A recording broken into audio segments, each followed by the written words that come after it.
అమెరికాకి డబ్బులు ఇచ్చి లంచం ఇచ్చి సెటరైట్ చేసుకుని సౌదీ అరేబియా.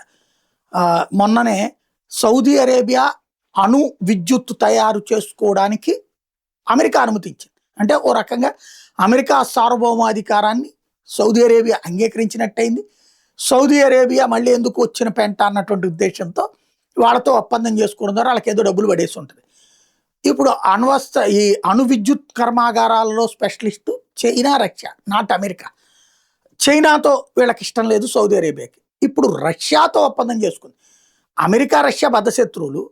అమెరికాతో ఒప్పందం చేసుకుని ఆ ఒప్పందం ద్వారా ఇప్పుడు రష్యాతో ఒప్పందం చేసుకుంది. ప్రపంచంలో అణు విద్యుత్ ఉత్పత్తికి సంబంధించిన కర్మాగారాలు పెట్టి పెట్టుబడి కూడా తామే పెట్టి నెలవారీ డబ్బులు ఏడాది వారి డబ్బులు తీసుకునేటటువంటి దేశం చైనా. ఇదే ఒక్క రష్యా మాత్రం ప్రపంచంలో లార్జెస్ట్, ప్రపంచంలోని న్యూక్లియర్ ఆర్సెనల్లో నెంబర్ 1.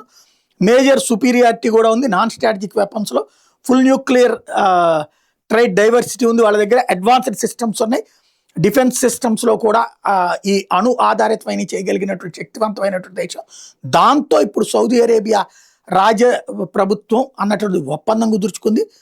రాబోయేటటువంటి రోజుల్లో రష్యా వాళ్ళకి కావాల్సినటువంటి అణు విద్యుత్ కర్మాగారాలు తయారు చేసేస్తుంది.